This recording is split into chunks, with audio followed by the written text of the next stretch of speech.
हनुमान जी ने उस विपत्ति को आंखों से देखा।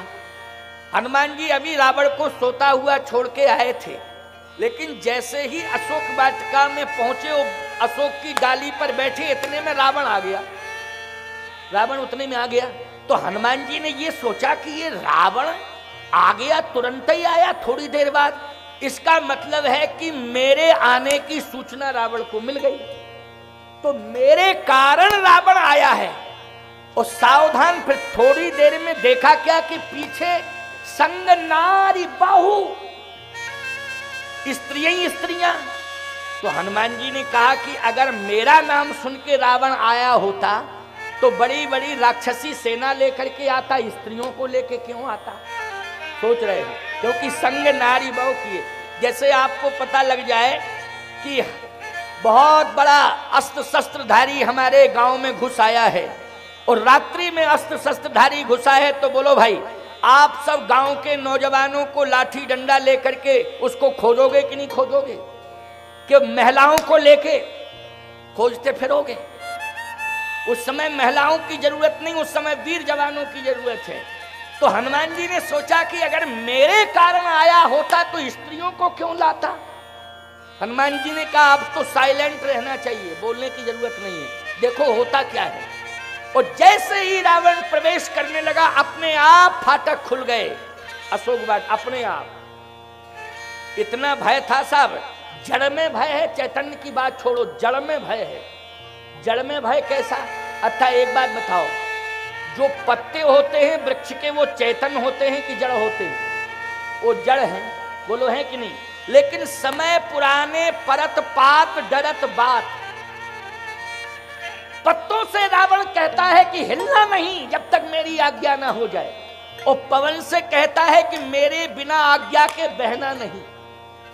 पवन से कहता है, विनय पत्रिका में तुलसीदास जी कहते हैं, समय पुराने परत पात डरत बात। पात मानी पत्ता और बात मानी हवा। बात मानी क्या है? हवा। और पात मानी पत्ता। इसका मतलब है कि पत्तों से कहता था कि मेरी बिना आज्ञा के हिलना नहीं, और सूखे पत्तों से कहता था कि मेरी बिना आज्ञा के गिरना नहीं। लगे ही रहना, गिरना नहीं। अब सूखा पत्ता तो गिरेगा गिरेगा, लेकिन नहीं गिरता था साहब। जैसे ही रावण ने प्रवेश किया, अपने आप दरवाजा खुल गया। रावण पहुंचा सीता माता के सामने।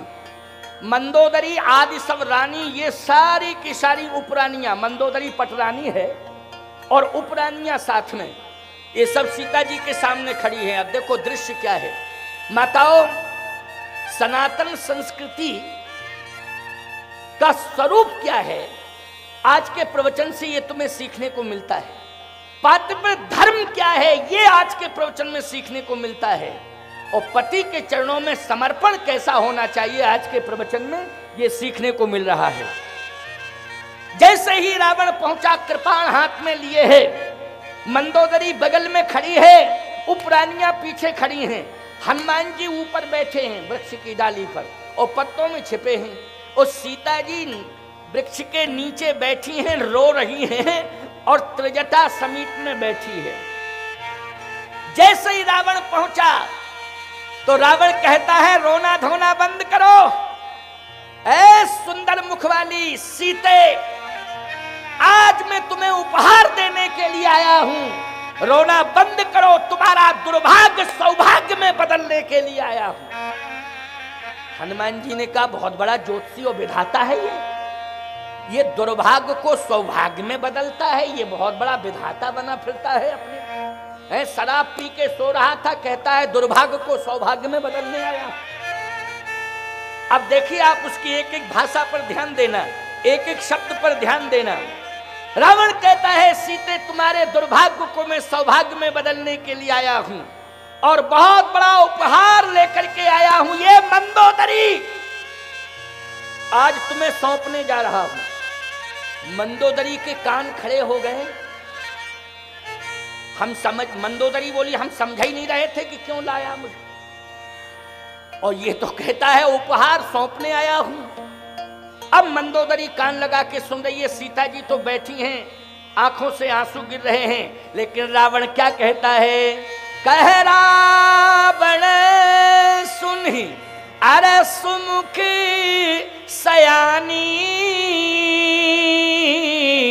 मंदोदरी आदि सवरानी, तब अनुचरी, ये उपहार है, तब अनुचरी करहु पन मोरा, एक बार बिलोक मम ओरा। ए सीते, तुम एक बार मेरी ओर देखो तो मंदोदरी महारानी है, तुम्हारी नौकरानी बनेगी ये, और तुम लंका की महारानी बनोगी, कंचन नगरी की स्वामिनी महारानी, सोने की लंका की महारानी। ये उपहार है, और ये महारानी तुम्हारे चरणों की सेविका दासी रहेगी, और जितनी उपरानियां हैं ये सब तुम्हारी दासी बनकर के सेवा करेंगी। केवल एक बार मेरी ओर देखो। हनुमान जी दांत किटकिटाने लगे, कहे ऐसा क्रोध आ रहा है। दांत किटकिटाते हुए हनुमान जी ने कहा इसकी खोपड़ी पे ना कूद पड़ूं। अच्छा, हनुमान जी पूरा वजन लेके अगर रावण की खोपड़ी पे कूद जाते तो ब्रेन हेमरेज हो जाता कि नहीं हो जाता? बोलो भैया, हो जाता कि नहीं हो जाता? और रावण का ब्रेन हेमरेज हो जाता, मरता भले ही नहीं, कोमा में चला जाता। और कोमा में चला जाता तो ईमानदारी से बताओ जिंदगी बेकार हो जाती कि नहीं हो जाती? हनुमान जी दांत किटकिटाने लगे, कहा इसकी खोपड़ी पर ना कूद जाऊं। ब्रह्मा जी बोले रुको रुको रुको रुको, हमारा संविधान ही चौपट हो जाएगा। बुढ़ापे में मैंने ये संविधान लिखा है, इसलिए इसकी रक्षा करो। हनुमान जी आपको कूदना नहीं है। तो कहे ये कह क्या रहा है मेरी मां से, मैं बर्दाश्त कैसे कर सकता हूं? क्या मां का अपमान बेटा सुनता रहेगा, देखता रहेगा? और मेरे जैसा बेटा। ब्रह्मा जी बोले आप कृपा करके थोड़ा शांत रहें। आपकी मां क्या बोलने जा रही हैं जरा सुनिए तो। क्या दिव्य वाणी है आपकी मां की, सारी दुनिया सुनेगी, आप तो सुनेंगे ही सुनेंगे, लेकिन थोड़ा धैर्य धारण तो करो कि मां बोलती क्या है। हनुमान जी ने कहा आप कह रहे हैं तो हम धैर्य धारण किए हैं, धीरज रख रहे हैं। अब देखते हैं कि मां की वाणी क्या है, मां किस तरह से जवाब देती हैं, या मां क्या बोलती हैं। अब सुनिए रावण क्या कह रहा है। कही रावण सुनी सुमुख सयानी, मंदोदरी आदि सवरानी, तब अनुचरी करहु पन मोरा, एक बार बिलोक मम ओरा। केवल एक बार तुम मेरी ओर देखो।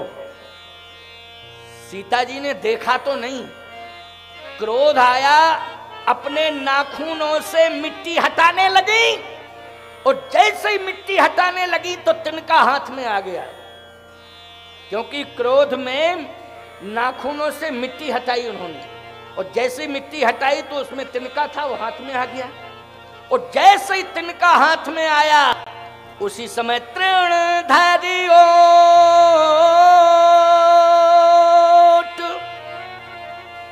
अरे कहती वैदेही,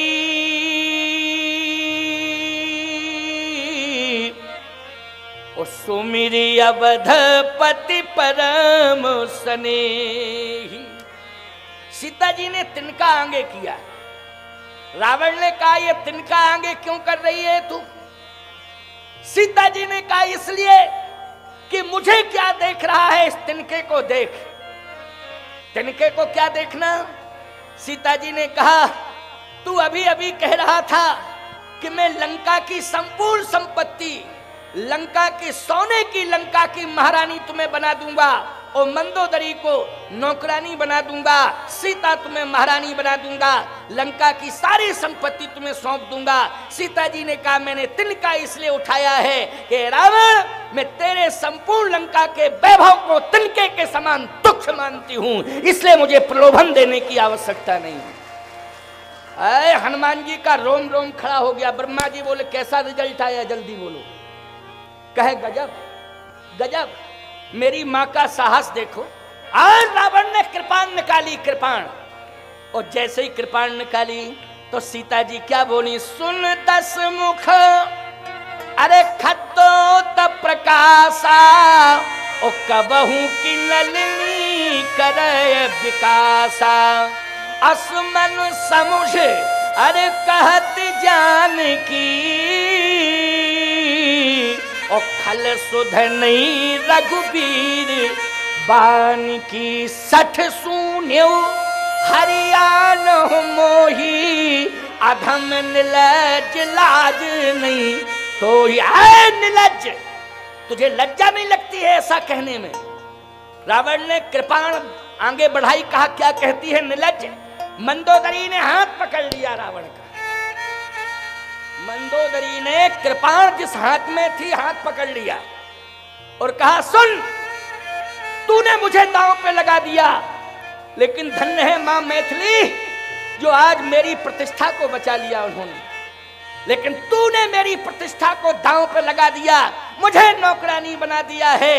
मंदोदरी ने हाथ पकड़ा रावण का जिसमें कृपाण थी, कहा सुन, सीता कह रही थी एक बार निलज और दूसरी बार कहा उन्होंने निलज, लेकिन मैं कह रही हूं 4 बार निलज निलज निलज निलज। तुझसे बड़ा संसार में कोई निलज है ही नहीं। रावण कहता है कि सीता मेरे शत्रु की पत्नी है, लेकिन मंदोदरी तू तो मेरी पत्नी है, तुझे निलज नहीं कहना चाहिए था। मंदोदरी कहती है धिक्कार है ऐसे पति को चुल्लू भर पानी में डूब के मर जाना चाहिए जो अपनी पत्नी को दांव पे लगा दे। बोलो भाई, अपनी पत्नी को दांव पे लगा दे, धिक्कार है ऐसे पति को। और सुन लीजिए मेरी बात को, तुमने तो मेरी प्रतिष्ठा दांव पे लगा दी, लेकिन मेरी प्रतिष्ठा को बचाया है तो जानकी जी ने बचाया है, सीता जी ने मेरी प्रतिष्ठा को बचाया है। और एक हाथ से मंदोदरी ने रावण की कृपाण को पकड़ लिया और दूसरे हाथ से मंदोदरी ने सीता जी के चरण पकड़ लिया। सावधान, दृश्य कितना प्यारा है प्यारे। मंदोदरी के 2 हाथ हैं, लेकिन एक हाथ से रावण की कृपाण को पकड़े हुए हैं और दूसरे हाथ से सीता के चरण को पकड़े हुए हैं। और सीता जी के चरण पकड़ के इस दृश्य को हनुमान जी देख रहे हैं, इस दृश्य को हनुमान जी देख रहे हैं। और जानते हो क्या कह रही है मंदोदरी? मंदोदरी कह रही है सुन, मैंने सहा है अपमान वाटिका में आज, शायद सहा होगा और किसी नारी ने।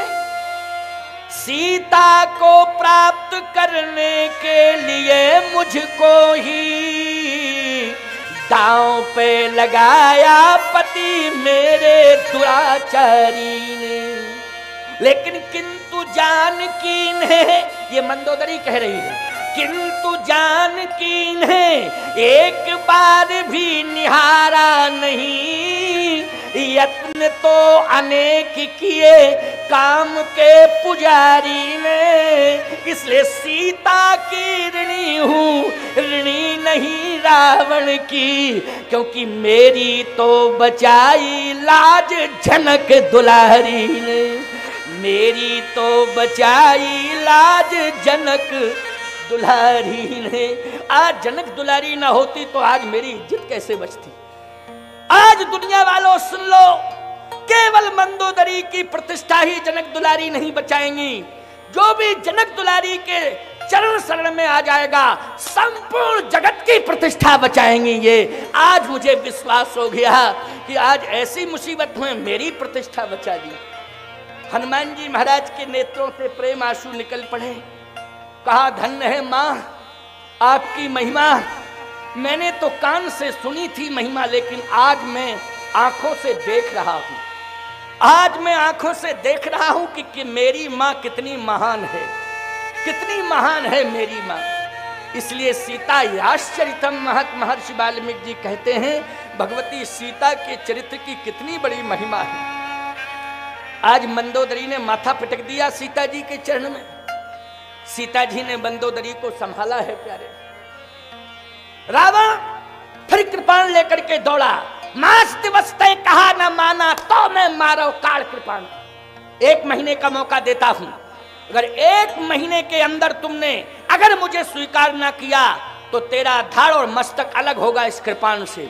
अरे मंदोदरी बोली 1 महीने में तुम बच जाओ तब ना, जब तुम बचोगे ही नहीं, तुम्हारा तो बचना है गरुड़ पुराण लंका में।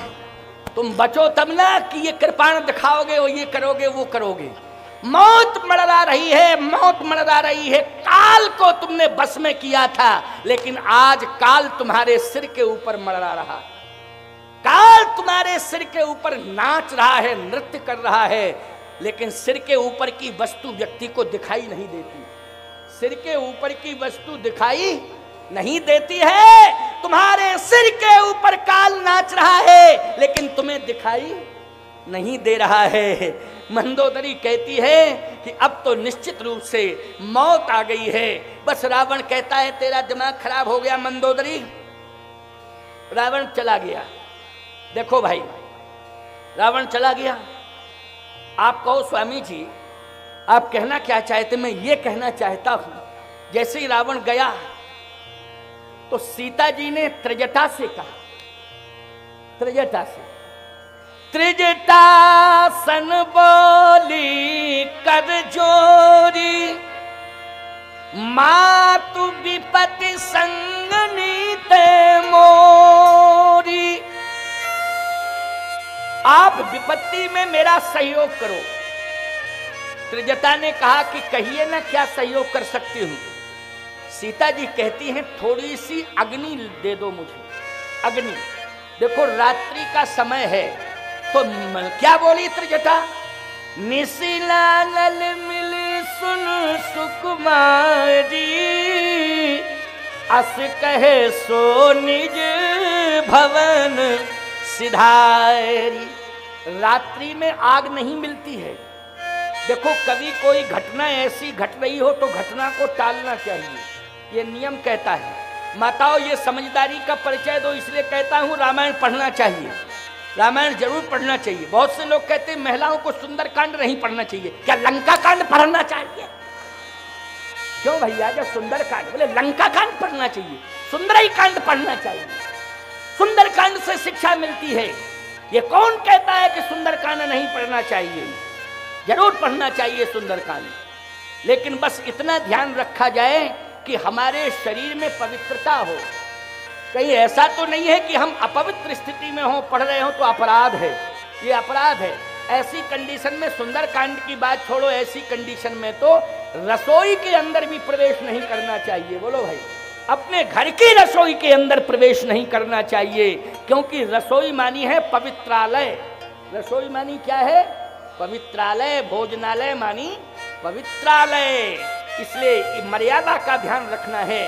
बाकी पवित्र अवस्था में स्वतंत्र रूप से सुंदरकांड भी पढ़ना चाहिए। बोलो ये पाठ सुंदरकांड पढ़ोगी तब न शिक्षा मिलेगी कि सीता जी ने क्या उत्तर दिया।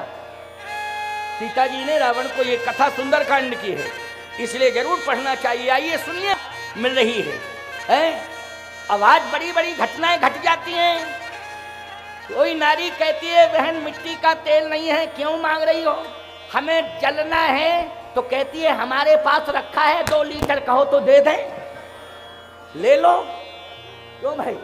तो मौत का सामान उपलब्ध करा देती हैं। खबरदार, भारत की नारी हो, सीता जी की महिमा सुन रही हो, सीता जी का समर्पण सुन रही हो, भगवान राम के चरणों में कितना है, और सीता जी के विचारों को भी सुन रही हो, लेकिन धन्य है त्रिजटा, राक्षसी होने के बाद भी भगवती सीता को सांत्वना दे रही है। बोलो राक्षसी है ना, त्रिजटा नाम राक्षसी ये का, राक्षस कुल में पैदा हुई है, लेकिन सीता माता को तसल्ली दे रही है। जबकि सीता जी अग्नि मांग रही है, अग्नि में निवास ही है उनका। मांगना क्या था बोलो भाई? प्रभु पद धर ही अनल समानी। भगवान की आज्ञा से अग्नि में ही समा गई सीता जी, तो अग्नि में वास है, अग्नि क्या मांगना।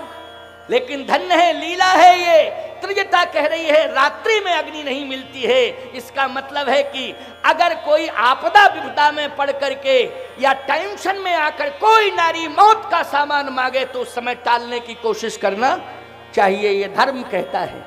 मैं दावे से कहता हूं, राम चरण रति निपुण विवेका, वो भगवान के चरणों की दासी है, भगवान के चरणार बिंदों में उसका समर्पण है। विभीषण जैसे संत की बेटी है। क्या हो गया? क्या हो गया? अपने आप हो जाता है। अपने आप कैसे हो जाता होगा? अच्छा अच्छा, अपने आप क्यों हो रहा है? अपने आप तो अब कोई छुए ही नहीं रहा है, पटर पटर हो रहा है। नियम ही है, हो ही जाता है। चलो अंतिम 10 मिनट की बात है, इसको सुनो। 10 मिनट की बात है अंतिम। देखो हजारों की संख्या में लोग बैठे सुन रहे हैं, लेकिन तुम्हारे एक ध्वनि विस्तारक यंत्र की वजह से डिस्टर्ब हो जाता है। संभलना चाहिए, संभालना चाहिए। ये बहुत बड़ी सभा है ना। ये बेचारे कई सौ किलोमीटर से चल के आए हैं कथा सुनने के लिए, है ना। और हम भी कई सौ किलोमीटर से चल के सुनाने के लिए आए, ये बेचारे इतनी दूर दूर से चल सुनने के लिए आए हैं।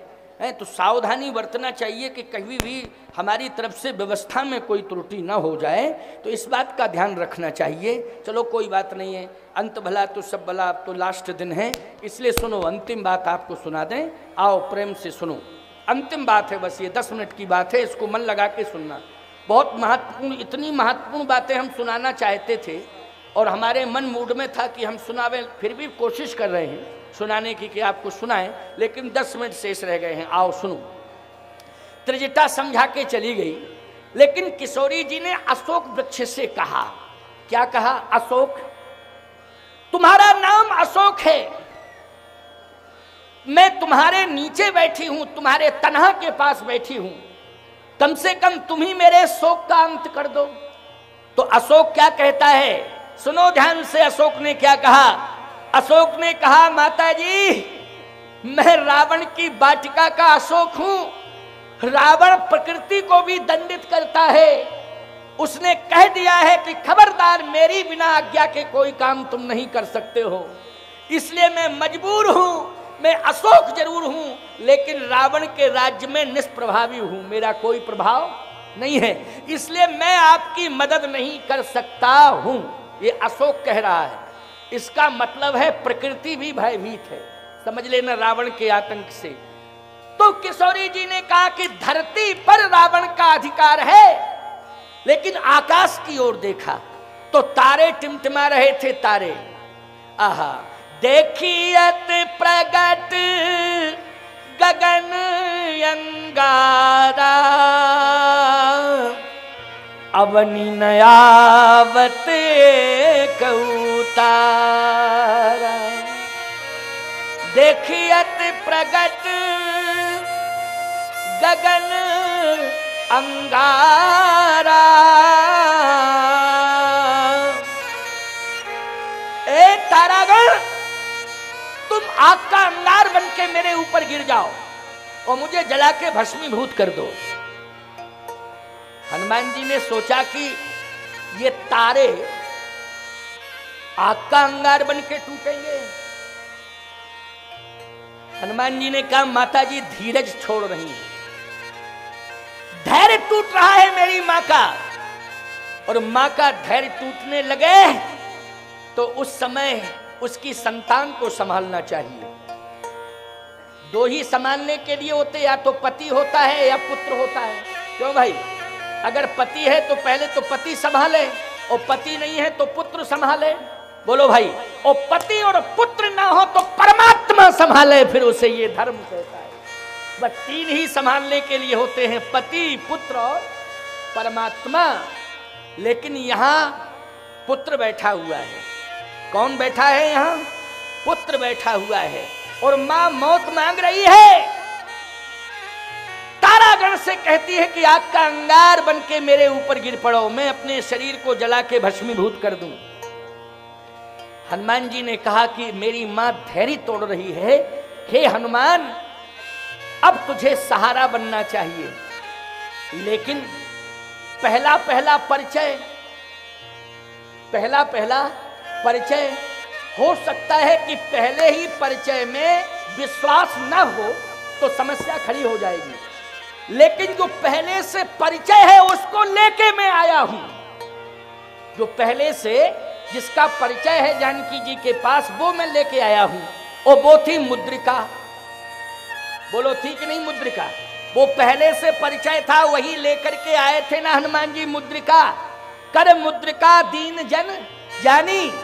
एक बात और बताएं आपको, विपत्ति के समय अगर मायके की कोई वस्तु मिल जाए तो ईमानदारी से बताओ वो सहारा बन जाती, या तो कोई व्यक्ति हो या वस्तु हो। बोलो भाई। आह, सीता जी को ये मुद्रिका, ये प्रभु राम के हाथों से दी हुई मुद्रिका है, लेकिन इसका संबंध है जनकपुर से। जनकपुर से संबंध। महाराज श्री जनक ने जब अपनी बेटी और अपने दामाद के पैर पखारे थे तो याद रखना, श्री जानकी जी को पैर पखराई में ये मुद्रिका दी थी। मंडप के नीचे पैर पखारे जाते हैं कि नहीं, पैर पखराई में ये मुद्रिका दी थी। और ये मुद्रिका जब महाराज श्री जनक ने दी थी तो वो सीता जी के पास मुद्रिका रही, लेकिन जब भगवान राम के पास संकोच आया गंगा जी के किनारे केवट के सामने, तो से पिए ही की जाननिहारी मन मुद्री मन मुदित उतारी। सीता जी ने उसी समय मुद्री उतार के प्रभु राम को दी थी, लेकिन राम जी ने जब केवट को दी तो केवट ने ली नहीं, और जब केवट ने ली नहीं तो रामाई जी के पास रही। बोलो किसके पास रही? राम जी के पास रही वो मुद्री। एक बात और अच्छी सुना दें जाते जाते, सीता जी ने परम प्रिय मुद्री उतार करके दे दी थी। किसको दी थी? प्रभु राम को। और प्रभु राम ने केवट से कहा उतराई ले लो, तो केवट ने कहा ये बताओ ये उतराई थी नहीं, आई कहां से? आई कहां से? थी तो नहीं आपके पास, क्योंकि जब हमने आपको नाव में चढ़ाया तो मुद्री थी ही नहीं। लेकिन अभी कहां से आई मुद्री? भगवान राम ने कहा ये मुद्री मेरी पत्नी ने दी मुझे, सीता ने। तो इसका मतलब क्या है, ये मुद्री सीता जी के पास कहां से आई? लक्ष्मण जी बोले पंचायत कर रहे हो कि ले रहे हो? फालतू की बात है, कहां से आई? उनके पास कहां से आई? उनके पास कहां से आई? फालतू की बात है, तुम तो लो। लक्ष्मण जी से केवट ने कहा आप शांत रहें, आमने सामने का मामला है, बगल वाले चुप रहें। क्यों भाई, बगल वाले क्यों बोल रहे हैं? जब आम भक्त और भगवान की बात हो रही है, भक्त भगवान आपस में बात कर रहे हैं, बीच में बोलने की किसी तीसरे को जरूरत नहीं है। केवट ने कहा मैं आपसे पूछ रहा हूं कि मुद्री आई कहां से? कहा मेरी पत्नी ने मुझे दी है। कहा सीता माता के पास कहां से आई? सीता जी ने कहां से प्राप्त की थी? तो तुरंत कहा भगवान राम ने कि सीता जी को उनके पिता महाराज श्री जनक ने दी थी। कब दी थी? लक्ष्मण जी फिर आंखें निकाले। केवट बोला शांत रहो, भक्त और भगवान की बात हो रही है, बीच में किसी को बोलने की जरूरत नहीं है। कब दी थी? भगवान राम ने कहा जब बेटी के चरण पखार रहे थे महाराज जनक, उस समय ये मुद्री अपनी बेटी को दी थी। तो केवट बोला मैंने भी तो गंगा के किनारे चरण पखारे हैं। एक बाप अपनी बेटी को चरण पखराई में मुद्री दे सकता है, और अभागा एक केवट पैर पखराई में उस मुद्री को वापस ले ले, इससे बड़ा दुर्भाग्य मेरे जीवन का दूसरा हो नहीं सकता। बहन बेटियों के आभूषण लेकर के मजदूर मजदूरी ले, ये धर्म नहीं कहता है। हे प्रभु, आपका अगर सीता से नाता है तो मेरा भी सीता जी से कुछ नाता है, जनक का भी सीता जी से कुछ नाता है, और जगत का भी सीता जी से कुछ नाता है। जनक सुता जग जननी जानकी। अगर सीता जनक की बेटी है तो सीता केवट की माता है। ये अभागा बेटा माँ के आभूषणों को छीन ले, ये धर्म नहीं कहता है, ये धर्म नहीं कहता। इतना भी नहीं कर सकता है अभागा बेटा की पार कर दे, और पार करने में आभूषण वापस ले ले। नहीं नहीं, ये धर्म नहीं कह सकता। प्रभु मेरी प्रार्थना है कि आप इसको अपने पास रखें, क्योंकि विपत्ति में ये आपका साथ देगी, विपत्ति में ये आपका साथ देगी।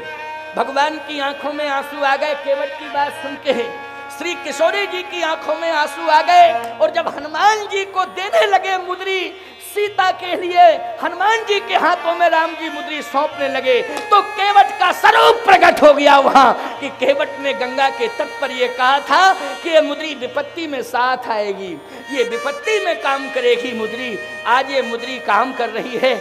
आज सीता जी के सामने विकल्प बन के आज मुद्री पहुंच रही है। बोलो कौन पहुंच रही है? मुद्री कपि करे हृदय विचार, कपि करे हृदय विचार, दीन मुद्रिका डार तव, जन अशोक अंगार, लीन हरस उठकर गहेऊ। एक बात बताएं, तपती हुई आग का और सोने का स्वरूप एक जैसा लगता है, पीला पीला। आग भी कैसी लगती है? पीली पीली होती है नहीं, और सोना भी। आह, मुद्री का चमचमाता हुआ सोना चमचमा रहा है, और जैसे सोने की मुद्री देखी, ये तो आग का अंगार दे दिया है, लेकिन जैसे ही हाथ में पकड़ी, ये तो मुद्री है, मुद्री। चकित चिता मुद्री पहचानी, हरस विषाद हृदय कुलानी। जीत को सकए अजय रघुराई, माया तेस रची नहीं जाई। अरे मुद्री, मैं पहचान रही हूं कि तुम कौन हो, कहां से आई हो, यह भी मैं पहचान रही हूं। ये मायावी की कोई कला नहीं हो सकती है, ये माया से रहित मुद्री है। किससे? माया से रहित मुद्री है। लेकिन आज मुद्री तू आई कैसे? मेरे स्वामी के हाथ में थी, लेकिन लंका कैसे आई? बोल बली मुद्री, बोल जल्दी, बोल बोल, कहां से आई, कैसे आई? अब मुद्री तो हाथ में है, बोल नहीं रही, क्योंकि हाथ में है। सीता मन विचार करना ना, मधुर वचन बोले हनुमान जी बोले। सीता जी कह रही बोल बले मुद्री, तू मुद्री बोल क्यों नहीं रही है? लेकिन बोले कौन? मुद्री नहीं बोली, बोले कौन? हनुमान जी।